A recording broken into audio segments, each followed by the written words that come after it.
Okay, another way of eliciting automatic processes is through what's known as conscious priming. And based on the name, it might seem obvious that in this case, the prime stimulus is presented and individuals have conscious awareness of the stimuli. So they're able to explicitly say and indicate that, yes, I've seen that stimuli, I've processed it. But what they don't have awareness of is its potential downstream effects on subsequent reactions. So whether that's your emotional response, your cognitions, or behavior. So how does this work? How exactly does a prime influence your behaviors and cognitions or mood states? And one of the easiest ways to see this is to look at the sort of semantic associative networks. So in this case, we end up seeing spreading activation that occurs from one concept that's been activated. So in this case, if I gave you the prime of the word or the concept doctor, what you would then see is spreading activation out from this node that represents the concept of doctor, that's in the yellow color, spreads outwards to related concepts. So things that are closely related, such as dentist, nurse, hospital, fever, becomes moderately activated, and then more distal connections that are sort of less strongly associated with doctor, but still have some link, also have a small increase in the level of their activation. And what that means is subsequently, if you're searching for a word, these things, these concepts that are related to the word that's been primed are more available. So they're more likely to come to mind and more easy to access, basically. We can look at a couple of other examples of how sort of semantic networks would occur for example, around the concept of a cat. You would have all of these different links to the concepts of scratching, napping, cat litter purring, linked to the concept of being a pet. This would then link to the concept of dog, etc.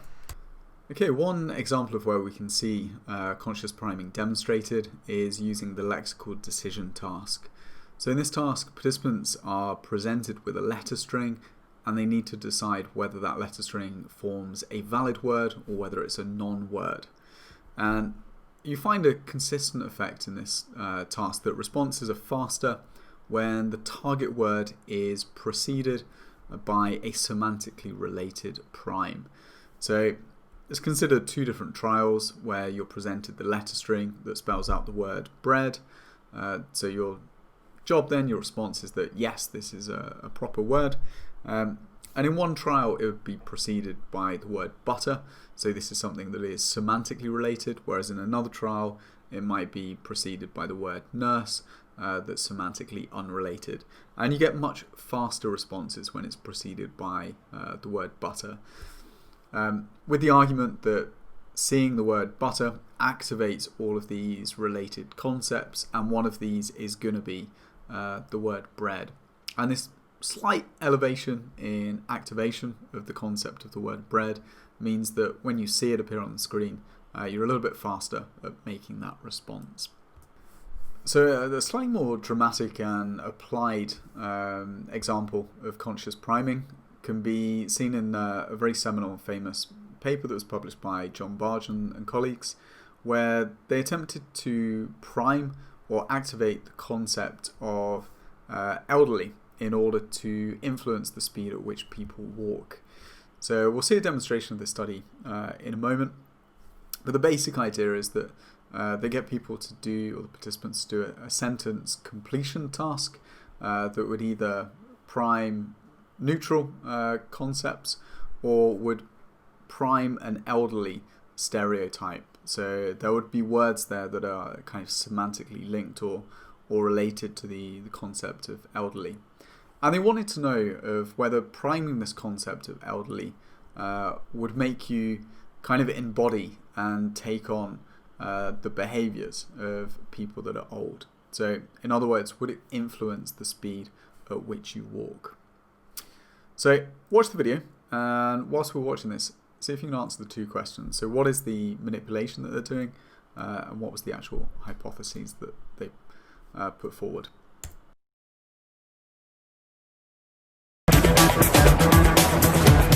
Our first experiment is about a psychological phenomenon called priming. Every day we absorb thousands of messages from the world around us, which have a profound subconscious influence on how we behave. This is priming.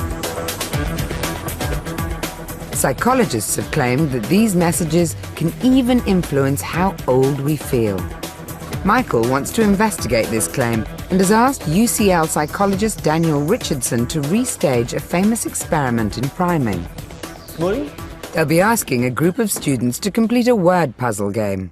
Their job is to flip these over, they're just like big fridge magnets, and make a sentence from those.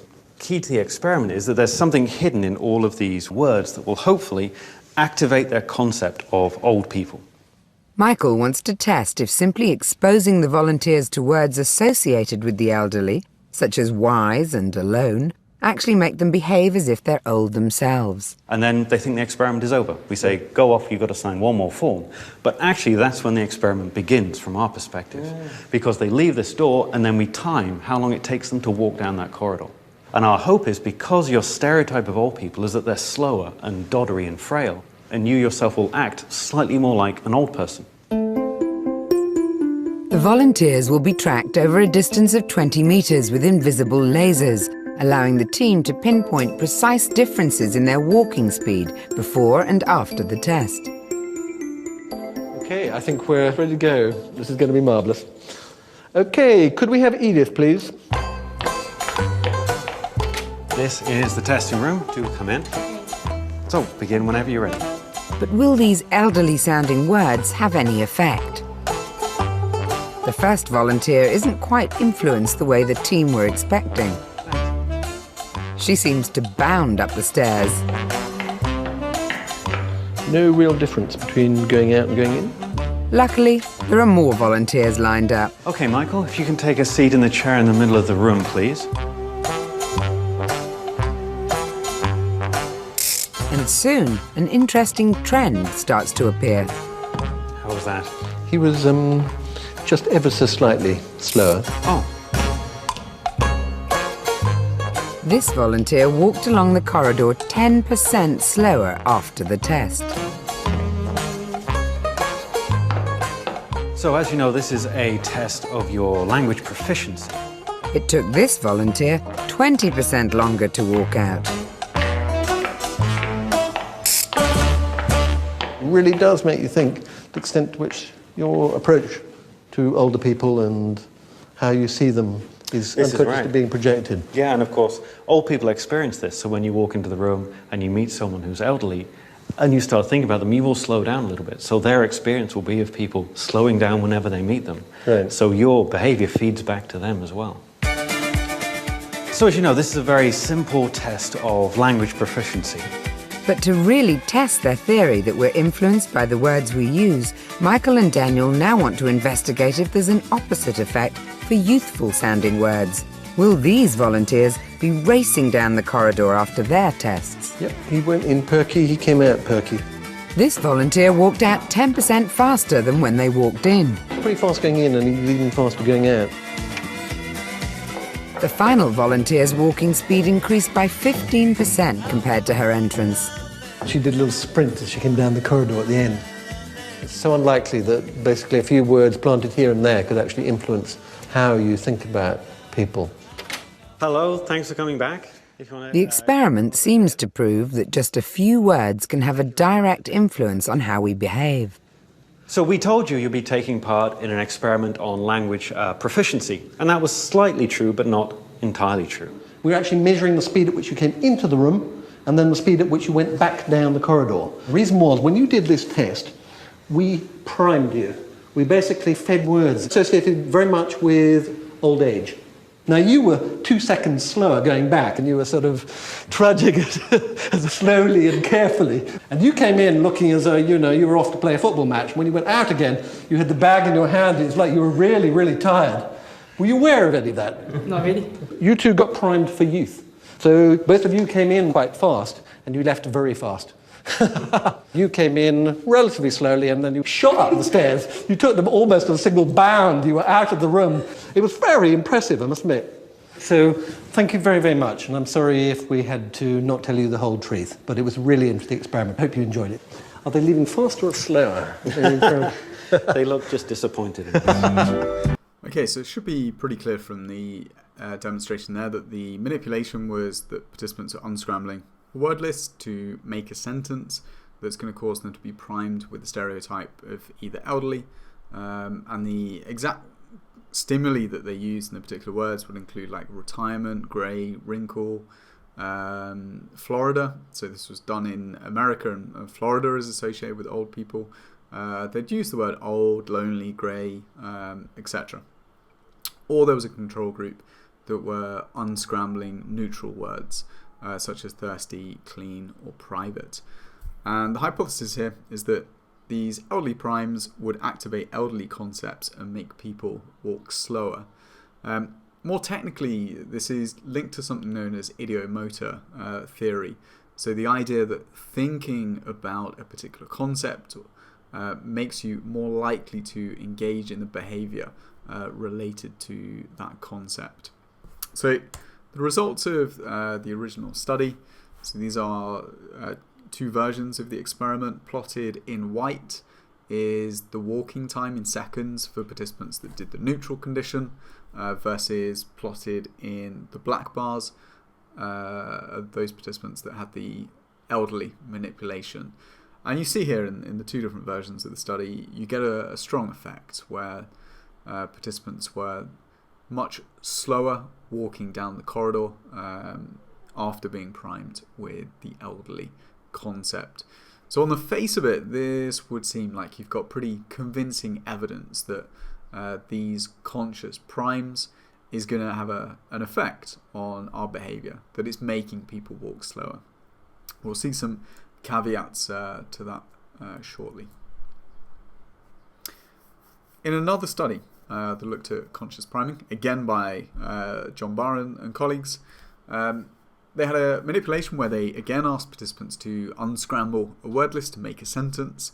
Now in this case, rather than priming the concept of elderly, they primed either the construct of rude, polite, or a neutral trait.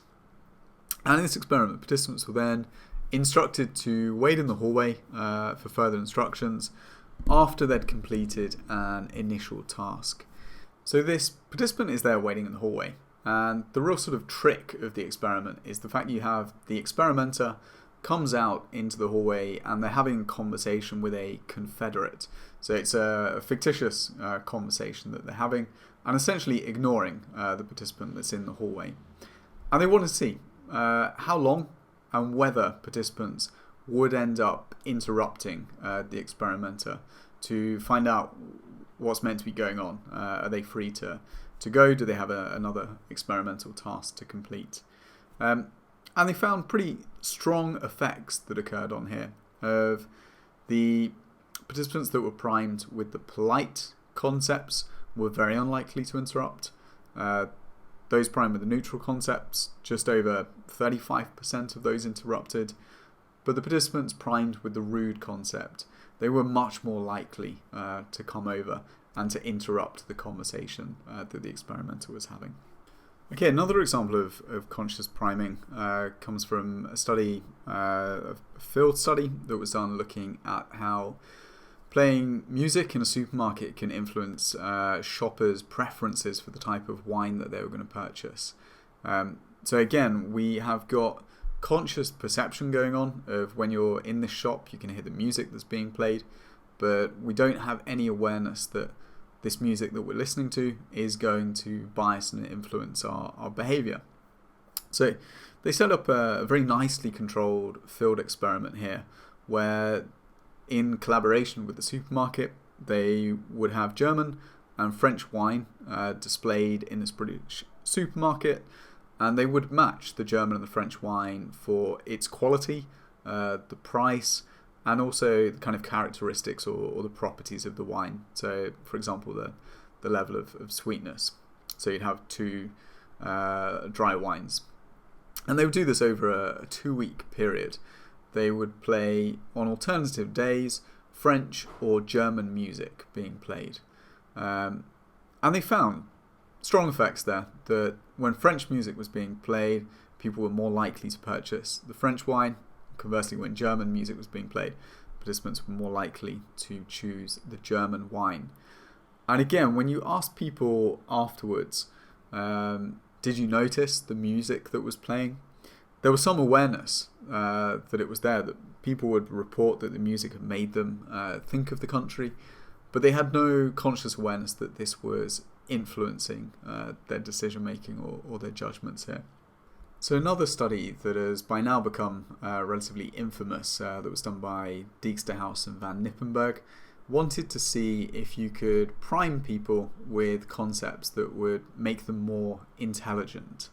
And for this study, they asked participants to spend 5 minutes listing all of the activities and thoughts that would occur in the day of a life of either a professor, a secretary, or they had a control condition where the participants would skip this particular exercise. So by doing this, if you're thought listing all of the behavior, the lifestyle, and the appearance, engaging in this should activate many of the concepts that are associated with the professor or the secretary, with the idea that when you're listing ideas for the professor, these should be concepts that are associated with hard work, intelligence, etc. And they then wanted to test participants on a knowledge quiz. And fundamentally, this was like a kind of Trivial Pursuit general knowledge quiz where you have multiple different options there. One question might be, who painted La Guernica? You've got 4 options, and if any of you have been and seen La Guernica, you should know that the answer is Picasso. So what did they find?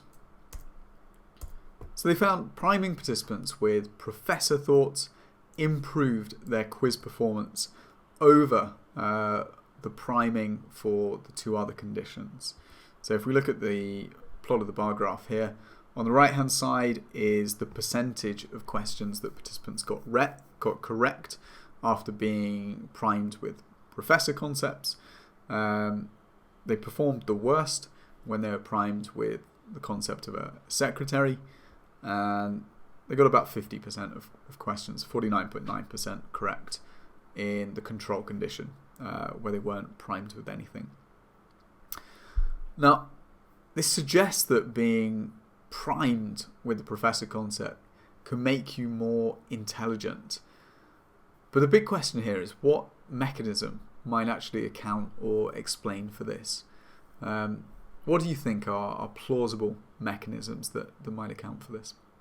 And in a second study, they do essentially the same task, but instead of priming with a professor and secretary, they prime participants with a professor and a soccer hooligan. And again, find in this task there's a sort of 13% performance advantage when you're primed with the professor, the intelligent concept, as opposed to primed with the soccer hooligan stereotype trait here. So again, their argument here is that priming a stereotype or a trait leads to complex, overt behavior that's in line with this activated stereotype or trait. So activating the concept of a hooligan makes you act less intelligent. But again, have a think, what is the mechanism that's going on here that explains this? Okay, and let's look at one more example that tries to bring an association between the experience of physical concepts of feeling, in this case, cold and warmth, and how that can prime and be related to the sort of social activation of being warm or cold towards another person. In 1996, Professor John Bard shocked and outraged his fellows. The subliminal effect that rattled so many cages is called priming. If you're watching television or watching a movie or reading a book, and what's happening in the movie or TV could be something like someone doing something very brave. And that just by itself activates ideas of the concept of bravery. And you might be more likely to see another person as a brave person, or another person as a kind person or an intelligent person, more than usual, and more than you would have had the prior event not happened. And that's the nature of priming.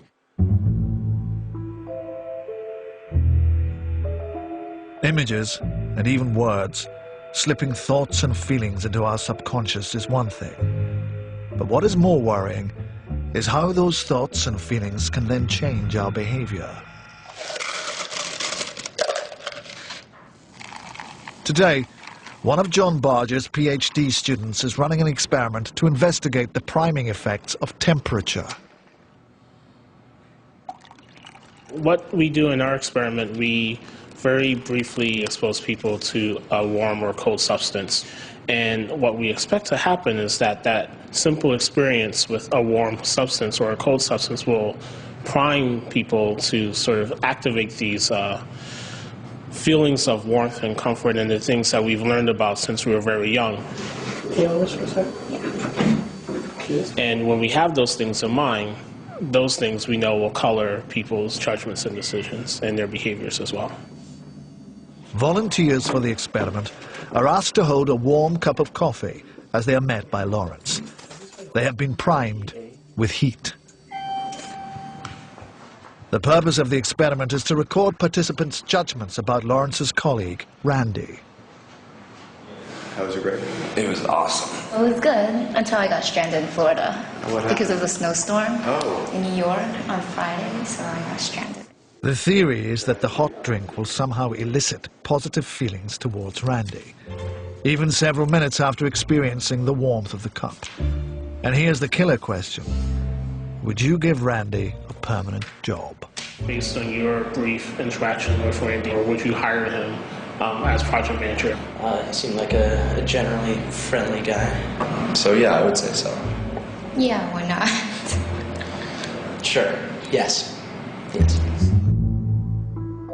Saying warm and friendly things about a stranger might just be the normal polite response. Time to cool things down.